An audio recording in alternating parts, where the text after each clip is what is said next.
प्रिय विद्यार्थियों, आइए पढ़ते हैं उत्तर प्रदेश माध्यमिक शिक्षा परिषद प्रयागराज के कक्षा 11 के संस्कृत में रघुवंश महाकाव्य द्वितीय सर्ग के आज के पद्यांशों को आज हमने लिया है पद्य संख्या 14 और 15 और 16। 14 पहले पढ़ाया जा चुका है।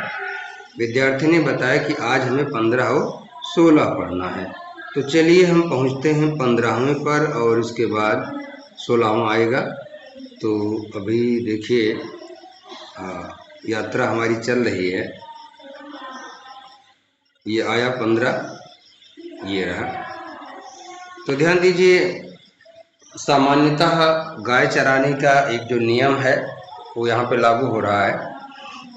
भाई कोई गाय चराने जाएगा तो दिन भर चराएगा, शाम को गाय को वापस लौटा लाएगा घर पे। अर्थात गाय चराने के बाद लोग घर पे लौटेंगे ना, तो यहाँ पर भी गाय के लौटने का बहुत बढ़िया सोदाहरण वर्णन किया गया है। गाय कैसे आ रही है और उससे क्या सौंदर्य उत्पन्न हो रहा है यहाँ दिखाया गया है, वो भी उपमा अलंकार के माध्यम से, है ना। तो देखते हैं और थोड़ा सा शब्दों का विच्छेद कर लेते हैं। संचार पूतानी के शब्द है। संचार यानी कि अपने चलने से पवित्र। दिगंतराणी दिशाओं के छोरों को, अर्थात सभी दिशाओं को। दिगंतराणी का मतलब है समस्त दिशाओं को। कृत्वा करके ऐसा शब्द होगा दिनांते, दिन की समाप्ति पर, अर्थात सायंकाल, ठीक है ना। कृत्वा मानी करके, दिनांते दिन की समाप्ति पर यानी कि सायंकाल। दिन से अंते दिनांते तत्पुरुष समास का पद बनता है ना। और संचार पूतानी यहाँ भी समास ही है, संचारिण पूतानी। तो ऐसे तमाम चीज। निलयाय गृहाय, अपने घर के लिए। गंतुम जाने के लिए, ऐसा आशय होगा। गम धातु में तुम प्रत्यय लगा है, आप हाई स्कूल में पढ़े हैं, ठीक है ना। प्रचक्र में यानी कि प्रयास किया, अर्थात चलने के लिए तैयार हुई। कौन? गाय। पल्लव राग ताम्रा, कोमल पत्तों के रंग के समान हल्की लाल रंग वाली। ध्यान दें, गाय का रंग लोहा था, जैसे गांव में लोही गाय बोलते हैं ना, ललछऊ जो होती है। और आम का पत्ता या किसी ऐसे वृक्षों के पत्तों को आपने देखा होगा जो ताजे निकलते हैं, ठीक है ना, वो भी वैसे ललछऊ होते हैं, अर्थात बहुत मुलायम, चमकीले और हल्के लाल होते हैं ना। तो पल्लव यानी कि कोमल पत्तों के, राग यानी रंग के समान, ताम्रा अर्थात हल्के लाल रंग वाली, यानी कि ताम्र वर्ण वाली, तांबे के समान रंग वाली। ये नंदिनी का विशेषण है, ठीक है ना। बात समझ में आ रही होगी। प्रभा ज्योति, अच्छा, सूरज की जो रोशनी है वो भी शाम के समय उसी कलर में होती है, ठीक। 3 कलर यहाँ मैच कराए जा रहे हैं, आपको ध्यान देना है। एक तो शाम की डूबते हुए सूरज की किरणें, दूसरा है गाय का लोहा रंग, और तीसरा है कोमल पत्ते। यानी तीनों का रंग कैसा है? लगभग एक जैसा है, ठीक है ना। तो इन सबको मिला के एक अलंकार बनेगा, इसीलिए इन सारी बातों को हम बता रहे हैं, है ना। आइए समझते हैं। पतंग से, यहाँ सूर्य को पतंग कहा गया है। मुने, इसके पहले भी पतंग शब्द आया है जिसमें हमने काइट को मना किया था ना। पतंग माने सूर्य होता है। मुनेहिचा, इसको हम मुनेश्चा पढ़ेंगे। तो मुने धनचा से बना है, विसर्ग और इस तो संधि हुई है।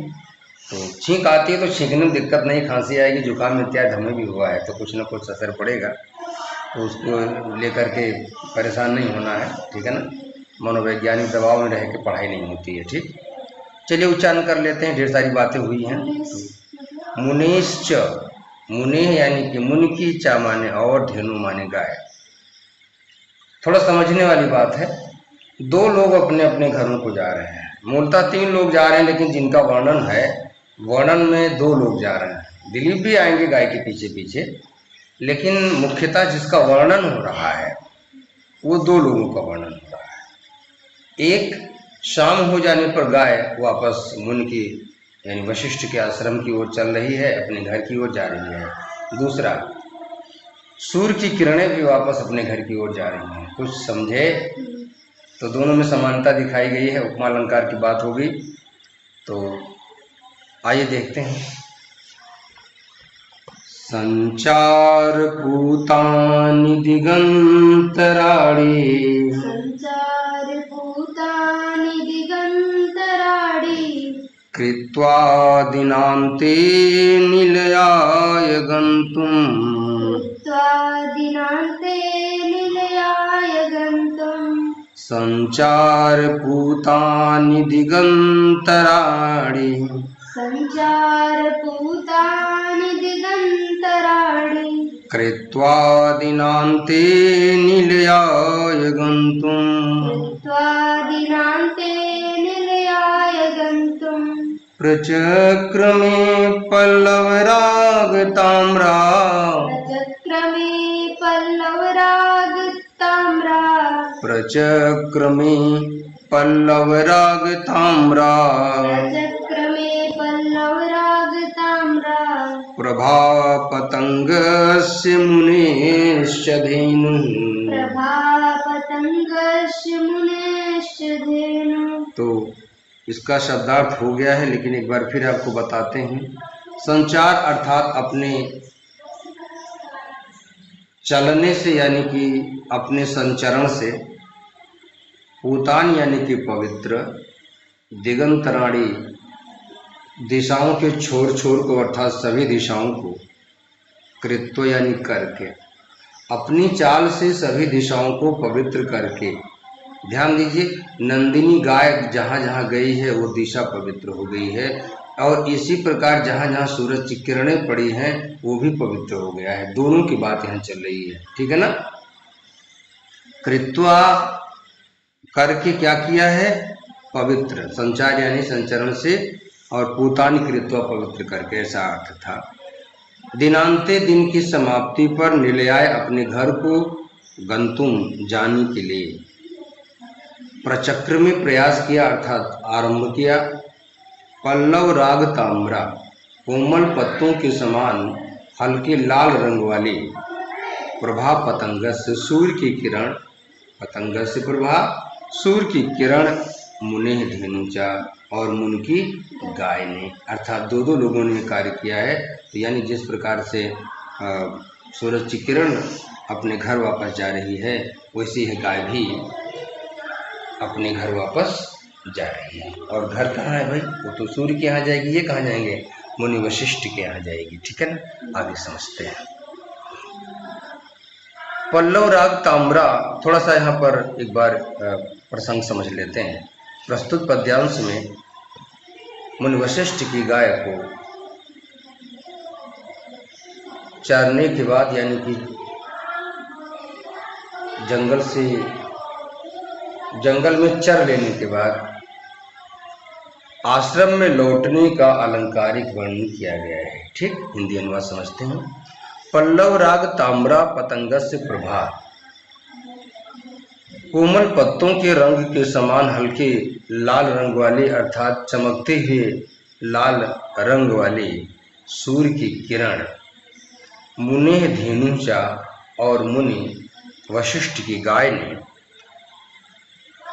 संचार पूतानी दिगंतराणी कृत्वा, इसको थोड़ा उलटते हैं हम, दिगंतराणी संचार पूतानी कृत्वा, दिशाओं के सभी छोर को अपने चलने से पवित्र बना करके अर्थात अपनी उपस्थिति से पावन करके, दिनांते दिन की समाप्ति पर, निलयाय गंतुम अर्थात घर को जाने के लिए, प्रचक्र में प्रयास किया अर्थात घर के लिए चल पड़ी, ठीक। कोई दिक्कत तो नहीं होनी चाहिए।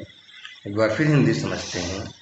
कोमल पत्तों के समान हल्की लाल और चमकदार रंग वाली सूर्य की किरणें और मुनि वशिष्ठ की लोहे रंग की वो कामधेनु की पुत्री यानी कि नंदिनी गाय अपने गमन से दिशाओं को पवित्र करके अर्थात दिशाओं को पवित्र बनाने के बाद दिन की समाप्ति पर अपने अपने घरों को जाने के लिए प्रयास किया, ठीक। जिस प्रकार से सूरज की किरणें जा रही हैं उसी प्रकार ये गाय भी आई है, यहाँ पर लुप्त उपमा अलंकार का प्रयोग किया गया। ऐसा उपमा अलंकार जिसमें सारे अंग नहीं दिखते हैं वो लुप्त उपमा होता है, ठीक है ना। आगे बढ़ते हैं। और स्वभावोक्ति अलंकार भी है, ठीक। अनुप्रास स्वभावता रहता है, लगभग संस्कृत का कोई पद्य नहीं जिसमें अनुप्रास ना हो, जहाँ तक मुझे लगता है। छंद तो आप जानते हैं, उपजाति, ठीक है ना। तो आगे बढ़ते हैं और याद है वो लक्षण दोनों का, स्वभावोक्ति का और उपमा का। उपमा समझते हैं, साधर्म्यम उपमा भेदे, साधर्म्यम उपमा अभेदे, छोटा अ। और स्वभावोक्ति तो डिम्बादे सक्रियादि रूप वर्णनम, ऐसा हमने कहा था। आगे बढ़ते हैं, समझते हैं इसका संस्कृत भावार्थ। संध्या समय नौ किसलय वर्ण अरुणा, सायं के समय यानी सायंकाल के समय नवीन कोमल पत्तों के समान अरुण अर्थात लाल रंग वाली सूर्य प्रभा किरणें, सूर्य की ज्योति यानी कि किरणें, दिगंतरान निर्मली कुरवाड़ा, दिशाओं की हर छोर को पवित्र बनाती हुई अस्ताचलम चरितुम प्रचक्र में, अस्ताचल को चलने के लिए प्रवृत्ते अर्थात शुरू हो गई, यानी चलने के लिए तत्पर हुई। तावत, तो उसी प्रकार नौ पल्लव वर्णारूढ़ा, यहाँ वर्ण गायब हो गया है, वर्णारूढ़ा नए कोमल पत्तों के रंग के समान लोही सनंदिनी, इसमें वर्णारूढ़ा जोड़ लीजिएगा, ठीक है ना। वर्ण धन अरुणा, ठीक, लाल रंग वाली, जैसे पिछले वाले में था ना वैसे आगे होगा। सानंदिनी, वह नंदिनी गाय, निज गमनेन अपनी चाल से, मार्गम पवित्री कुर्वंती, रास्ते को पवित्र बनाती हुई, तपोवनम गंतुम प्रवृत्ते, तपोवन को चलने के लिए तैयार हुई, इति भावा, ऐसा कहा गया है, ठीक है ना। आगे चलते हैं। ये हुआ 14। अब 15 की बात करते हैं। राजा के आगे चलती हुई नंदिनी को शोभा का वर्णन है। आगे आगे गाय चल रही, पीछे पीछे राजा चल रहे हैं, तो दिख कैसे रहा है, ठीक है ना। उस समय भी अलंकारिक वर्णन चल रहा है, तो समझते हैं क्या कहा गया है। ताम, उस नंदिनी गाय की देवताओं के लिए, पितरों के लिए, ध्यान दीजिए, देवताओं के लिए, पितरों के लिए, अतिथि मेहमानों के लिए, क्रियार्था, क्रिया के समस्त अर्थों को अर्थात स्वागत की समस्त सामग्री को प्रस्तुत करने वाली, ये नंदिनी गाय का विशेषण है। देवताओं की पूजा करनी है तो नंदिनी का दूध घी चाहिए, पितरों को अगर तर्पण देना है तो नंदिनी का दूध या घी चाहिए, मेहमान आए हैं उनको कुछ खिलाना है तो नंदिनी का दूध या घी चाहिए। तो पितरों के लिए, देवताओं के लिए और मेहमानों के लिए कार्यों अर्थात भोजन आदि क्रियाओं की सारे उद्देश्य को पूरा करने वाली, अर्थात सभी अर्थों को संपन्न करने वाली, ये क्या है, नंदिनी का विशेषण है। उस गाय के अनुवक, पीछे पीछे ययो चलने लगे, अनुअक अन्वक, ठीक है ना। अन्वक का अर्थ होता है अनु माने पीछे, अक माने जो आगे चल रही है उसकी, अन्वक यानी कि पीछे, एक अव्यय पद है, अन्वक माने पीछे। ययो अर्थात चलने लगे, कौन, राजा दिलीप। ये है कौन, मध्यम लोकपाला, अर्थात पृथ्वी के राजा। मध्यम लोक माने पृथ्वी लोक, और पाला माने पालन करने वाले, यानी पूरी संपूर्ण पृथ्वी के पालन करता राजा दिलीप। मध्यम लोकम पाले तिथि, मध्यम लोक पाला, ऐसा अर्थ बनता है। तो बभू धारण किया, चा और सा, उस गाय ने, तेन उनसे, सताम, सा माने वो गाय, उस गाय ने, तेन यानी कि उनसे, यानी कि राजा दिलीप से, सताम सज्जनों के, मतेन अर्थात सम्मानित, सज्जनों से सम्मानित उन राजा दिलीप के साथ रहने से, श्रद्धेय श्रद्धा के समान, साक्षात प्रत्यक्ष, विधिना ब्रह्मा से साक्षात यानी साक्षात, विधिना यानी कि विधि पूर्वक यज्ञ। यहाँ विधि का अर्थ हमने ब्रह्मा समझा था, लेकिन यहाँ विधि का अर्थ कुछ और है, अनुष्ठान इत्यादि के अर्थ में। विधिना यानी कि अनुष्ठान पूर्वक, उपपन्ना अर्थात संपन्न की गई।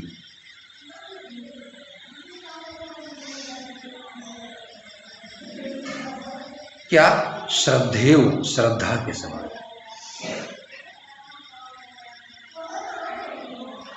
श्रद्धेय श्रद्धा के समान। तो ध्यान दीजिए, जैसे श्रद्धा पूर्वक अनुष्ठान की गई श्रद्धा शोभायमान होती है, यानी कि जैसे कोई अनुष्ठान जब पूरे क्या कहेंगे भक्ति पूर्वक संपन्न किया जाता है तो शोभायमान होता है। ठीक उसी प्रकार से यहाँ नंदिनी गाय की शोभा दिखाई गई है। अभी थोड़ा इसको पढ़ेंगे तो समझ में आएगा।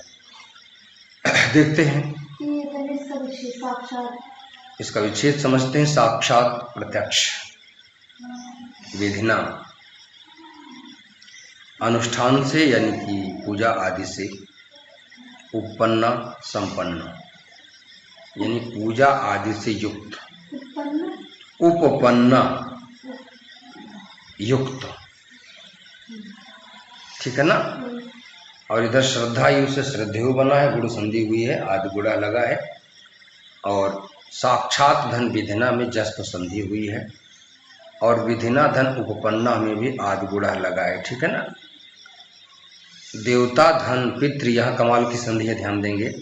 देवता धन पितृ, यहाँ ता में री है, ता में री है, धन अतिथि। तो यहाँ री और आ में संधि हुई है, ठीक है ना। अड़ संधि यानी कि क्या कहेंगे यड़ संधि होती है, री कर रा हो जाएगा, इको यड़ची लग जाएगा, ठीक है ना। इसीलिए यहाँ पर पितृ लिखा है, और इसी में रौ में आ छिपा है, पितृ अतिथि, है ना। ऐसे बोलने में थोड़ी सावधानी करनी होगी, ठीक है। देखते हैं, उच्चारण किया जाए। ताम देवता पितृतिथि क्रियार्था, ताम देवता पितृ अतिथि क्रियार्था। बहुत बढ़िया। ताम देवता पितृतिथि क्रियार्था, ताम देवता पितृ अतिथि क्रियार्था। अन्वज्ञयो मध्यम लोकपालः, अन्योययो मध्यम लोकपाला। वभौ च स तेन सतां मतेन, बभौ च सतेन सतां मतेन। श्रद्धेव साक्षात् विधिनोपपन्ना, श्रद्धेव साक्षात् विधिना उत्पन्ना। श्रद्धेव साक्षात् विधिनोपपन्ना। श्रद्धेव साक्षात् विधिना उपपन्ना। हाँ, पिछली बार चूक हुई थी, है ना। आइए इसका हम अर्थ निकालते हैं। मध्यम लोकपाला अर्थात पृथ्वी की रक्षा करने वाले, पृथ्वी का पालन करने वाले वे राजा दिलीप। देवता पितृ अतिथि क्रियार्थां, देवताओं के लिए, पितरों के लिए और अतिथियों के लिए संपूर्ण सामग्री प्रस्तुत करने वाली, ताम उस नंदिनी गाय के, अनुवज्ञयो पीछे पीछे आने लगे, जा नहीं रहे हैं, आने लगे। ययो माने टू गोइंग के लिए है, लेकिन यहाँ लौट रहा है ना, उसके बाद का वर्णन है, इसलिए आने लगे। सताम मतेन तेन उपपन्ना, सज्जनों द्वारा सम्मानित उन राजा दिलीप से युक्त सा वह नंदिनी गाय।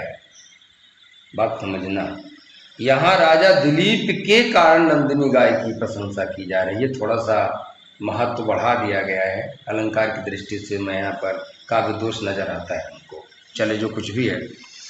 तो सताम मतेन तेन उपपन्ना, सज्जनों द्वारा सम्मानित उन राजा दिलीप से युक्त सा वह नंदिनी गाय, विधिना उपपन्ना साक्षात श्रद्धायु बभौ च, पूजा पाठ से संपन्न साक्षात श्रद्धा के समान दिखाई पड़ रहे थे। बात समझिएगा, जैसे पूजन सामग्री इत्यादि से युक्त श्रद्धा शोभायमान होती है। श्रद्धा अगर पूजा पाठ न किया जाए तो किस काम की है? तो ठीक उसी प्रकार से दिलीप के रहने के कारण उस गाय की शोभा बढ़ रही थी। बात समझिए, कुछ चलते हैं थोड़ा सा।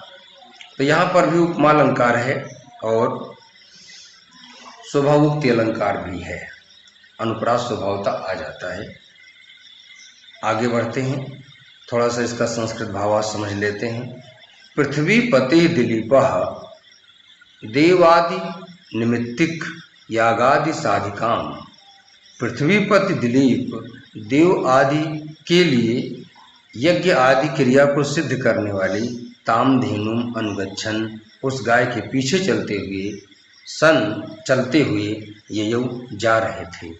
साधुजन सेवितेन तेन दिलीपेन युक्ता, सज्जनों द्वारा सेवित अर्थात सम्मानित उन दिलीप से युक्त होने के कारण सा अपि वह गाय भी साक्षात अनुष्ठानेन युक्ता, प्रत्यक्ष अनुष्ठान से युक्त श्रद्धायु शुशुभे, श्रद्धा के समान प्रतीत हो रही थी। यह बात और ज़्यादा स्पष्ट हो जाती है, थोड़ा सा विचार करें। राजा दिलीप को ठीक अनुष्ठान के समान बताया गया है, ठीक नंदिनी गाय को श्रद्धा के समान बताया गया है। बात समझे ना? तो उपमेय के रूप में अगर देखा जाए तो दिलीप और नंदिनी है, और उपमान के रूप में अनुष्ठान और श्रद्धा है। ठीक है ना? इसी को प्रस्तुत और अप्रस्तुत कहते हैं। तो यही जो क्या कहते हैं, साधर्म्यम उपमा अभेदी, अर्थात क्या होता है, जब उपमेय और उपमान में, ठीक है ना, साधारण धर्मों को देख करके मतलब अभेद दिखाया जाता, नहीं, हाँ, समानता दिखाई जाती है, तब उपमालंकार होता है। आगे बढ़ते हैं, तो शायद 16 का ही हमने जिक्र किया था और दो चलेगा, ठीक है ना। सोच रहे 20 तक पूरा कर दें, तो इसके बाद हम एक बार फिर गद्य में चलेंगे, और दोनों पूरा होने के बाद कुछ हम अभिज्ञान शाकुंतलम पढ़ के फिर व्याकरण की तरफ चल देंगे, है ना, ये ठीक रहेगा। तो आज यहीं तक, कोई दिक्कत नहीं। जो भी वीडियो देखते हैं, मेरी देखने में लगभग 18-19 लोग देख पा रहे हैं, तो ये तो ज़रूर बताएं कि आप किस विद्यालय से देख रहे हैं, कमेंट ज़रूर करें।